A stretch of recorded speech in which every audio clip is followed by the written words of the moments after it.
Hi there. We're talking about fluent speaking and some of the components that can make you sound natural and fluent when you're speaking English. So in the past few weeks, we've been talking about how linking, contracting, and reducing are three of the main elements we do where we don't speak word by word. We contract certain helping verbs into contractions, we link, and we also reduce words that are unstressed. So today's topic will be about how we reduce words. So looking at some of those small unstressed words and how they change in our pronunciation so that we can say them fast and make the rhythm accurate. So we're going to look at a few sentences for some examples to help you understand how we do reductions. And I will also take your questions because it is a live question and answer class today. So feel free to put your questions in the chat at any time and I'll take them live as we go. Okay, so looking at our first sentence, if I were to say this word by word, let us becomes let us go to the store. You can hear how obviously that doesn't sound fluent, it doesn't sound natural. It's correct and accurate, you can understand what I'm saying, but no one speaks that way. So in spoken English, let us go to the store becomes let's go to the store. Let's go to the store. And the reduction that we're doing here, so we are contracting let and us. The reduction that we're doing here is we're reducing on the word to. So I didn't use the full oo, to. Rather than the oo sound, it became the schwa, unreduced sound, to. Let's go to the.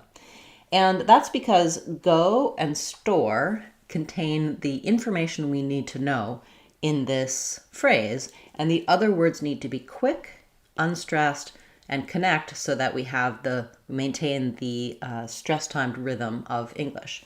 Let's go to the store. Let's go to the store. So a little more length on go, a lot of length on store. And that means that go to the, or go to the, becomes this reduced part.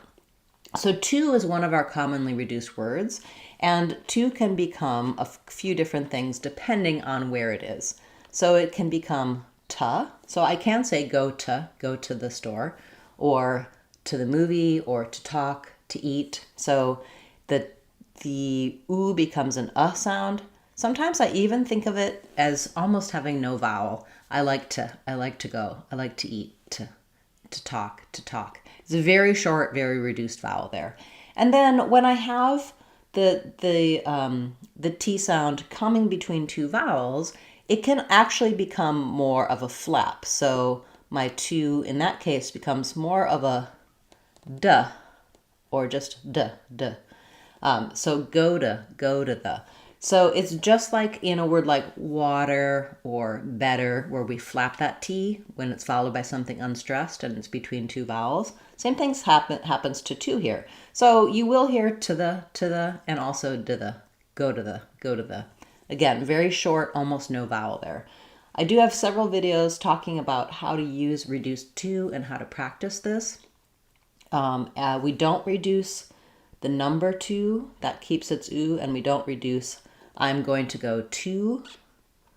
Those tend to keep those always keep their full oo sound. It's just this kind of to that takes the reduction. A couple other common words that reduce, and or, for, that, your. Again, we can talk about those and how we use them, but I have an example sentence for you. So let's go to the store. Rather than we need milk and sugar for the cake, word by word, it's going to sound more like we need milk and sugar for the cake. So important content words here: need, milk, sugar, and cake. And first syllable of sugar, second syllable is unstressed. And so again, we have to kind of go more quickly on these little words for, the, and, we. Those are all going to go fast. They don't all get reduced, so I don't reduce the vowel in we or the. The is already reduced. You could say maybe I reduce it in that I'm not saying the cake, the cake, the cake. So there's not much vowel there. So it is a little bit reduced. It just doesn't change its vowel. So we need milk and sugar. So how do we reduce the word and? When I'm saying milk and sugar, I really reduce it to almost just the n sound, milk and sugar. There's maybe a little schwa before it, but there's no D after it, not milk and sugar. That D is an interrupting sound. It's a stop sound, so we typically just drop it. Milk and sugar, now and then, here and there. It really just becomes more of an n sound. And then rather than for the cake, it becomes more of for the cake. So my or becomes an sounds like for the. And my the vowel becomes very short. So we need milk and sugar for the cake. We need milk and sugar for the cake. So you can see how, because of the rhythm of the sentences, some of the words lose their clear vowel. The consonant sound may even change. And together with the linking and reductions or contractions that we talked about in the last two classes about fluency, reduced sounds and reductions are a big part of how we make our speech sound natural, we make it flow, and we make it connect. In my reduced sounds and linking playlist, I give you a lot of examples, and I also teach you how to practice with these. So something like to, what I would typically practice is just using it how we normally do. So even something as simple as using to plus a verb and thinking of it as more of a t, or you can think of it this way, whichever way helps you to visualize that really short reduced vowel, and just fill in some verbs. What I would also say is say the verb first, because that tells your brain this is the important word. If I start with to and I'm thinking, then I'm going to say to. I do tend to use the clear vowel if I'm thinking and holding on the word. But if I start with eat to eat, it's easier for me to do this very short reduced to. Walk to walk, work to work, etc. So that's one basic way to practice. And then putting it in places where we usually use it. I need to go. So here, because I'm ending on a D, this is going to become, again, more of a D sound. I need to go. I can say I need to go. Both of them are acceptable, but I'd say that's an example of where I'm already doing a D, so I might just do one D sound. We've talked recently about how have to actually changes all the way to have to. So I have to, so you can practice with that one. I have to talk, I have to work, I have to listen to her, etc. So putting your to into common phrases, adding your own words is a way to get this reduction to be more natural for you. I also have some videos and lessons for using for, your, our, etc. and how those reduce and how to practice them naturally. So if I'm using for, I can just fill in simple pronouns, for example, for you, for him, for me, for us, and then putting it together with a word like for the car, for the kids, for the house, so that you feel that that flow comes naturally. You may need to slow down a little bit to feel and change that vowel, be intentional about it. But notice if I say for the kids, it doesn't sound super normal, because if I were going that slow, I probably would say for the kids. When I speed it up, for the kids, you probably didn't even notice that I was using for there rather than for. It just sounds like a native speaker and it sounds natural. So sometimes people have difficulty convincing their brain to do these reductions. When you listen and slow down to native speakers, you can hear how many places we're changing and reducing, and that it will just sound normal. Your brain will know it's for the, even if you're saying for the. So thank you for sticking with me with this topic. Welcome. It's nice to see you here this morning. Please feel free to ask your questions and put them in the chat or the comments if you're watching later on, if you're missing the live stream. And we will turn to those now.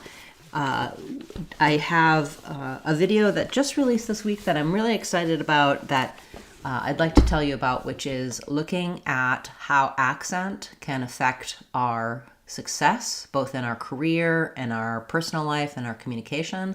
So I take some clips of Satya Nadella, Microsoft CEO, and I'm looking at his speech, talking about his successes as a communicator, his successes in his profession, and how his accent played into that. So that's something that I hope many of you are interested in, and I hope you'll check that out after today's class. You can find that on our channel page, and it's talk about it. The title is, Does Satya Nadella's accent affect his success? Okay, so we have a question about the word facade. So you may see this word with a little mark under it that comes from the French. It has second syllable stress, facade. The letter C with that mark on it makes the S sound, and the letter A, the second letter A says the A vowel, sod. So I'll write that this way. Then my first syllable is unstressed. It's going to have the schwa. It sounds like facade, second syllable stress. So IPA, schwa, facade. So they had a good facade. Yeah, excellent. Please feel free to put your other questions in. I'll turn to some recent questions from other viewers. So we had a question, really a couple of great comments recently. I do go through and respond to all of the comments. I'm just pulling those up here now. As you ask them, if I have a video for your comment, then I will direct you to that, or I add your word to my list to cover in a future class. So if you're watching this later on, do feel free to leave questions in the comments as well. So some questions that we had recently, we had a question about the word chasm. And this is a word where the spelling is not very straightforward. It's easy to look at that and think that you should be doing more of a CH sound here, a ch sound, because that's the most typical. CH, the letter CH can say the ch sound, the k sound like inquire, or the s sound in some words. So in chasm, the letter CH do say the k sound. Letter A follows the rules. It has the a vowel like in black cat. Letter S has a Z here, and then we go from the Z right to the zum, chasm. So I would write that as chasm. So to fill the chasm, or there's a chasm between them. A great deep opening, big space. Yeah, good word. Welcome, Undead Heart, and it's nice to see you here again this week. I'm glad you were able to make it. She has a question about differences in herself and other accents. Yeah, so her question is basically, she's been working on her accent. She sounds very native-like. She just has a few trace elements of an accent, and yet people can hear that and say her speech is accented. And so basically what happens is we have in our brains an ability to detect accents that's very, very sophisticated. And this comes from, we think, the fact that before we had even more developed communication, more like the animal brain developmentally, it was very important to be able to detect differences if someone was not from your tribe. It was a safety, sort of a life and death situation. That's no longer the case, but our brain still held on to that ability to hear those small differences. And then we don't always have, it's an unconscious thing that happens. We're not thinking about the degree of someone's accent. We're not thinking about, the brain just triggers in, it can hear the accent. So even if you've changed many things about your speech, people will still notice that. And I also think that culturally in the US, people are not so aware that it might bother someone with an accent, a very minor accent, to be considered having an accent. So, I think a lot of, it depends. It's very variable, but I think a lot of people in the US are like, oh, where are you from? It's very interesting to them. They just think, they see it as something to talk about in an interesting manner. And I think my experience with people working on their accent is that bothers them because it just points out to them the differences and that people can still hear their accent. So, and people are not very good at detecting. Like I will hear people talk about, oh, I can't understand that person. They have such a heavy accent. And when I listen, they barely have an accent at all. So some people are just very bad at understanding people with accents, which is why it's helpful to know which aspects of your speech are accented and to be able to try to do your best when you're first initially meeting someone, because our brain kind of makes up its mind in the very beginning whether or not we can understand someone. And sometimes people are unintentionally stubborn on thinking they can't understand someone with an accent. So yeah, detailed question, but thank you for bringing that up. I'm sure that resonates with a lot of people watching the channel. Okay, we have a question about how to pronounce restaurant. So there's a couple different ways. For restaurant, we can use it as 3 syllables. Restaurant.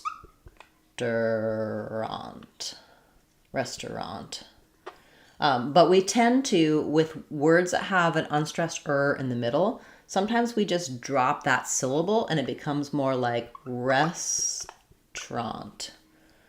Aunt.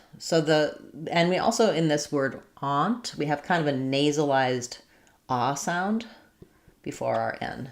So I would, the most typical way we pronounce it is, rather than restaurant, is just to do restaurant. We don't really need 2 T's there, restaurant. So you can think of the T being here, restaurant or restaurant.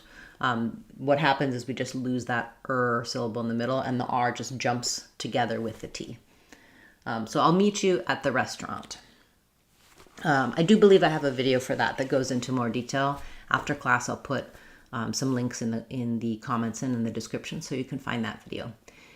And then we have a question about words beginning with EX, which I also do have a video for that. So words that begin with EX can say X for those letters. They can say Ix for those letters, and they can say Igs for those letters. So they can be voiced or voiceless. Usually they say X when the syllable is stressed, and they say Ix or Igs when the X syllable is unstressed. So let's look at your examples. So for example, because example is stressed on the second syllable, then we have the voiced sound. It's voiced when the next word goes into a vowel. So this will sound like example. So this is an example of the Igs for EX pronunciation. And then you also asked about exam is the same. Exam is just like example minus the P. If you're looking at the explain, it's also stressed on the plain syllable, but this one is voiceless, so it sounds like explain. And again, it's not 100%, but this one is, you can see after the X we have a consonant sound, so we're going to have the Ix, and after example we have a vowel sound, so we're going to have the Igs. And then for X, we do that when I'm saying like my ex-girlfriend, my ex-boss. When X gets the stress, when it's a prefix, it's going to have the X sound. Another example of when it's stressed would be like exit. So that one actually is an eggs. So it can also be eggs. So exit or exit. So that's people say that 2 different ways. But in exit, it's stressed. So we're going to have the E saying the vowel. Versus in these unstressed ones, the letter E is going to say the I vowel. Example, explain. Exit or exit, voiced or voiceless, that one can do either. It's stressed on it, so it's going to have the E sound. So I do have a video talking about other examples of the letters EX and how we have these different pronunciations for them, but I hope that pattern helps you understand. And also, let me just check if you had any other words. Oh, yeah, so exercise is going to have the X. It's stressed on the X. Exercise. So it's that one's the voiceless. And I think probably, again, followed by a vowel sound makes it the voiceless one. No, that doesn't work.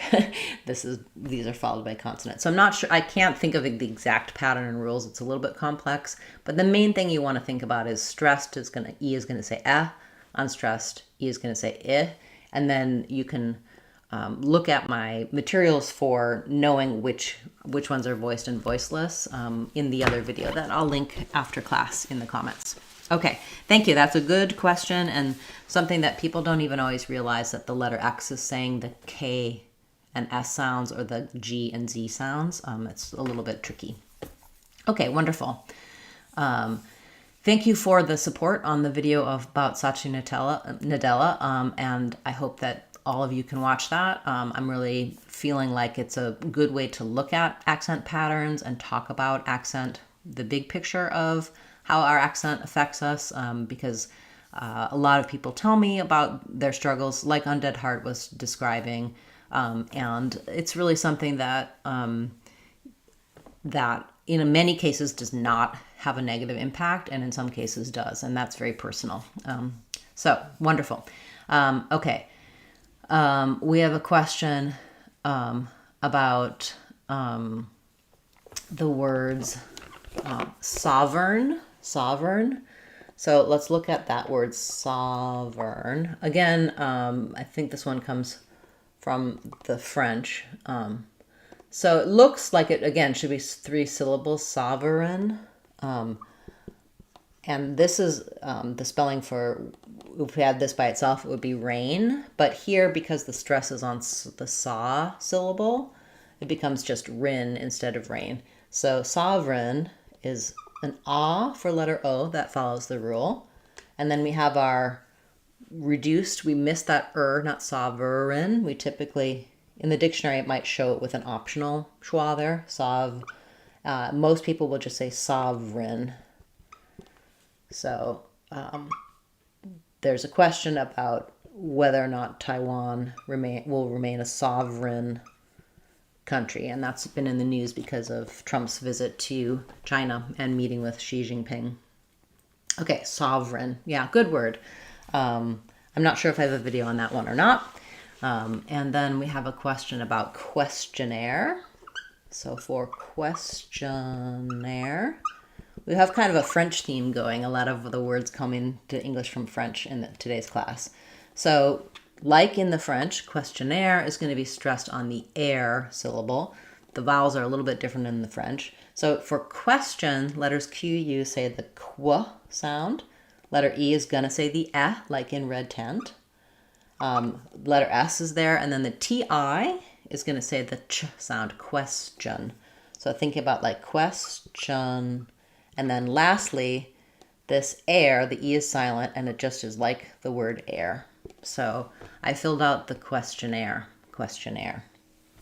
Yeah, that's a good one because a lot of people struggle with question.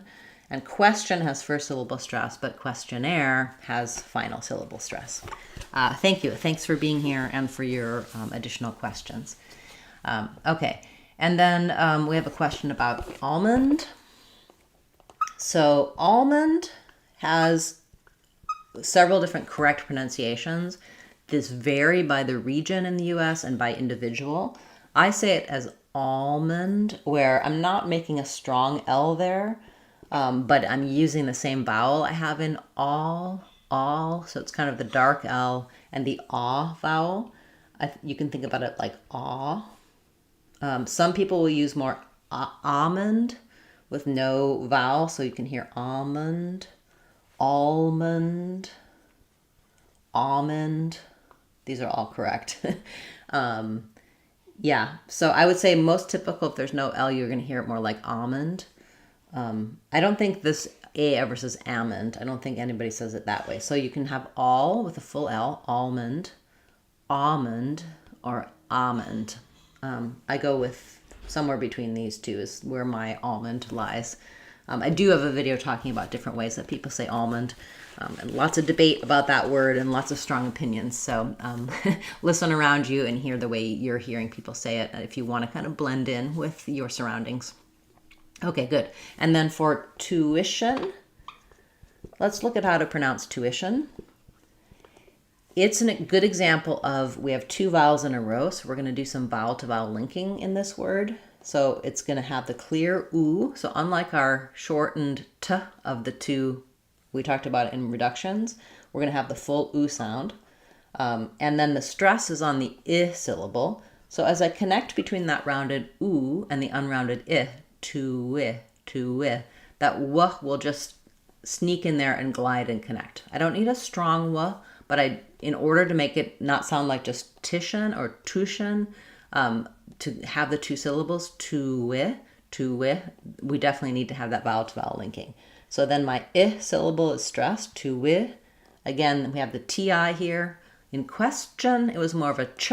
Intuition, it's more of a sh. So tuition is how I would say that. IPA is going to be they're not going to show that W in the IPA. It just happens as I'm saying it. So you'll see tuition. They may show it with the schwa here, or you might think of it as almost having no vowel, like just tuition, shun. Very short between the sh and the n sounds in the last unstressed syllable. So yes, the students need to pay their tuition on time. Okay, great. Thank you. Nice to see so many of you here. Welcome, everyone. I hope to see you again on Tuesday when we have our next video. We'll be talking in depth about linking in that video, actually contractions. It's a contractions masterclass talking about all the different ways we contract in English. So I'm excited for that. And as I mentioned earlier, I had a bonus video this week on Friday, so you can enjoy that over the weekend, talking about accent and success. Okay. Yes. Okay, so we have a question about the schwa and if it's always like a weak A or a weak E. So the schwa sound is its own sound. So we have two different things that are considered schwa, that I use the label of schwa. Some people only talk about this sound as schwa. That's the unstressed schwa. But we do have a clear vowel and a stressed schwa that sounds like a. So both of these are their own sound. It's a central vowel. It sounds like My tongue is resting in the bottom of my mouth. My jaw is not very open, and they're both lax sounds. So in a word like above, we have the letter A and the letter O, but we really have the sounds of above. And I've written this one with uppercase letters because this one is going to be long. So this one is going to be the clear stress schwa, above. This one is going to be very short, and it's going to be the reduced unstressed schwa, above, above. So the only difference there is in how long I'm holding this. This one is not a clear vowel. And this is what you'll see in longer words: organization, shun. All of those really short little vowels are going to be this short sound. Whereas in a word like jump, money, above, that clear longer sound is the stress schwa. So you can look for the stress marker. They put that before the stress syllable, and just know that that symbol is for the sound that's longer. This syllable is for the sound that's shorter. So it's not really like the vowel or the or vowel. It's not like a short version of that. But the letters can be letter A, can be letter O, can be letter U.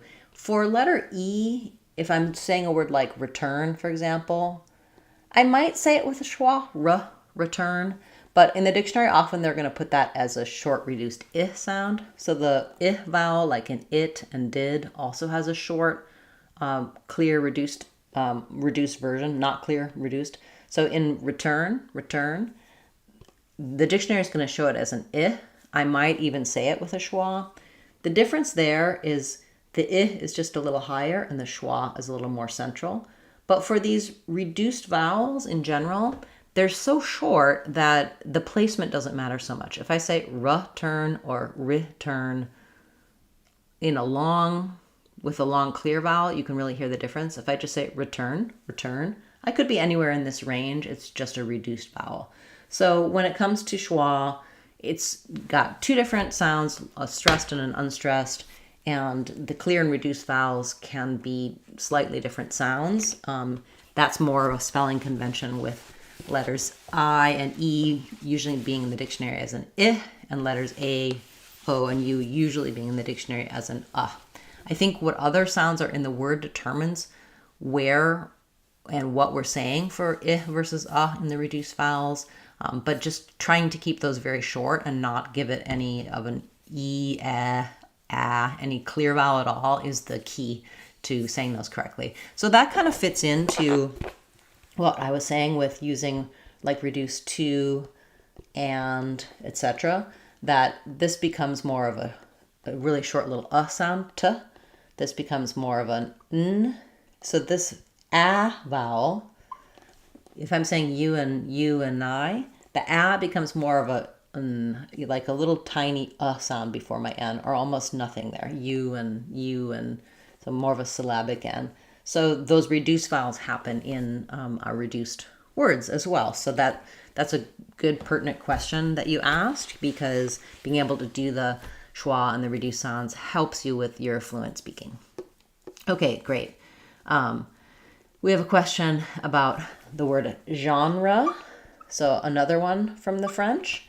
The letter G in genre is the j sound, like in measure or visual. So this sound is sometimes spelled with letter S, sometimes spelled with letter G. A word like garage, some people will use the j sound in that. Some people will say garage with the j sound. But basically this shape, the j, is the same shape, mouth shape that I have for the sh sound, letters sh. It's just that my voice is on j.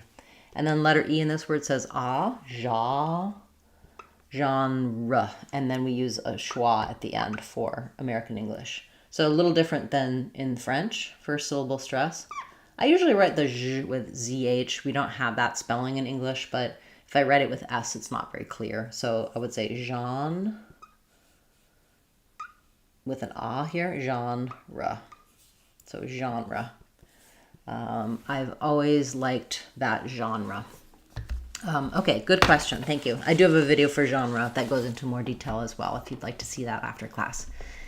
Okay, we have a question about the word neurotic, and is it like oo in food, or in could?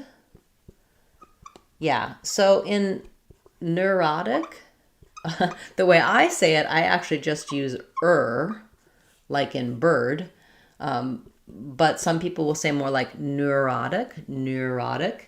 And what I would say is in the dictionary, they're going to show that one probably with this symbol, but it's going to sound a little more like the oo in food. So these are R diphthongs. The oo vowel or the vowel is not by itself. It's together with the R. So we're never going to say like neurotic or neurotic. It's going to be neur, or neurotic. So because they use this, for me, those vowels become more of just an sound, neur. Like I would say entrepreneur, but a lot of people say entrepreneur, and they use more of an glide. So it's somewhere between those two vowels because it's connected to the R. So neurotic. Yeah, it's kind of a special diphthong, and if it's easier for you, you can just go to just a straight with no sliding R diphthong, just neurotic. Or if you prefer to use this one, then use a little bit between these two, neurotic. That's tough for me to say because it's not the way I pronounce it in my dialect of English, but I see what your question is, and hopefully that clears it up for you. Okay, wonderful. Okay. So if you're interested in becoming a student of mine, you can check out the details of my training on speechmodification.com. I have online courses there. I also have one-to-one training. So just the links for speechmodification.com are here on my channel and on this video, and that's a way to contact me as well. Thank you for bringing that up. Okay. We have a question about the phrase blood-curdling. So she gave a blood-curdling scream. So blood has it's a rare pronunciation for the letters OO. It does say the schwa. So I would rewrite it like blood. You'd see it in the dictionary this way. Blood. So we have first syllable stress, blood-curdling. We're going to stress on blood and have secondary stress on curdling. So curdling, it doesn't have a vowel in between, but this is a place where I actually do say the D sound. So it sounds like curdling, blood curdling. So it is like this in middle or little, curdle. The erdle, we have a little bit of a syllabic L there. So going slow, blood curdling. Going faster, blood curdling, curdling. Definitely something I haven't broken down on the channel before, so thanks for bringing that up. Okay, we have a question about how to pronounce Renaissance. So some people will use more like Renaissance, a little closer to the French. Some people say Renaissance. Again, it's an ah with a kind of nasalized ah sound, Renaissance. Very good. Okay. I'm just checking to see if I have any missed questions from anyone here. So if I missed yours, you can bring it up again. And let's see, we had a question about the word bankruptcy. So in bankruptcy, this is a good example of the rule of three, where we have the ng, the k, and the all together. We have first syllable stress, and we have the a vowel there. It's going to be a little bit raised, bang, because of the ng raising it. Bankrupt. And then we have another rule of three here that we have the p, t, and s sounds. P, t, s. So in the dictionary, you'll see all of the sounds there. Bankruptcy. But in reality, bankruptcy, we can't really say all of those sounds without the word being too choppy. Bankruptcy wouldn't flow. And so the rule of three means we're going to have more of a bankruptcy. The ng is going to stop kind of short. We'll have a little bit of a bankrupt. The K is going to jump a little bit to the next syllable. Bankruptcy. And then we're not going to hear that T either. So we're going to have bankruptcy. So you can kind of think about that K and that T mostly just dropping. Bankruptcy. I guess you really do kind of hear that K together with our bankruptcy. It's just not going to be released, not bank. No release of that K. Unreleased K into the R. Yeah, good word. Good question. Thank you for that. Okay. We have a question about 90 and 19. Yes, those are hard because they sound very similar. So if I'm saying them in contrast to each other, 90 and 19, what you'll notice is that in 19, we actually hear that T. That's because we're stressing on T. So you're going to have 19, 1980, 1990. The T sound is an aspirated T, whereas in 90, it's going to sound more like 90. And it's going to be stressed on the 9 syllable. So that's going to be more of a flat 90. I have 90 people coming. I have 19 people coming. So I would focus to make that distinction on using stress on T, the T syllable, teen, 19, 18, 90, stress on the 9 syllable and use a flap there. 1999, 1919. Yeah. So the thing about numbers is that depending on the context, we change the stress a little bit.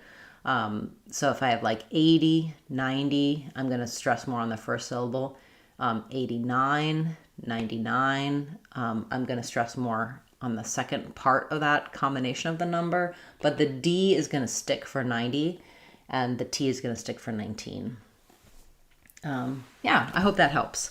And I do have a video talking about that particular pattern in pronouncing numbers that goes into more detail. So you can check that out after class as well, if that's helpful for you. Okay, question about words ending in ology. So biology, zoology has they're stressed on this O, so it's going to be the ah sound. And then this O is unstressed, so it's going to be the schwa sound, the And then the letter G says the J sound here, which I'll rewrite with an E, with the letter J. So biology, zoology, yeah, similar, like same thing with osophy, like philosophy. We tend to stress on the third to last syllable in those constructions. Yeah, hopefully that's helpful for you. So we had a question about how to become my student. So I do have some one-on-one students, and you can check out the details of my training on speechmodification.com. I also have online courses that you can attend, and those are pretty inexpensive to be accessible to everyone. Those are video courses, but they walk you through the steps you need to work on your speech. So I recommend my American Accent 6-week course. It kind of walks you through the details of pronunciation, intonation, and elements of accent. And I also have a Sounds of English course that helps walk through the basics of pronunciation to understand all of the English sounds and spelling and accent patterns you may have. So those are really great courses to start with for beginners. I do also work with people one-on-one. I have a fairly limited client base, so you have to check in with me. You can check out, contact me via my website and see pricing there as well. And very soon I should be coming out with my app, which is going to be a great resource because it's a combination of using my videos and materials and my teaching methodology and AI to help you get feedback and to get a personalized app. So the app will be structured for your particular needs based on your speech and interacting with it. It's going to program for you from my teaching and my materials. I'm still tweaking that to get the AI to be just as good and as close to me as possible. Of course, AI has some ups and downs, but I'll let you guys know when that app is ready. And that will be a third way to become my student. So you can use my online courses, my app, or work with me one-on-one. And all of the details are available on speechmodification.com. Okay, thank you for that question. Great class today. It's so nice to have your participation and your comments. I think we'll wrap it up here, and I will be back again next Saturday. I'm looking forward to continuing with you with our live classes, and I hope to see you in our new releases on Tuesdays as well here on the channel.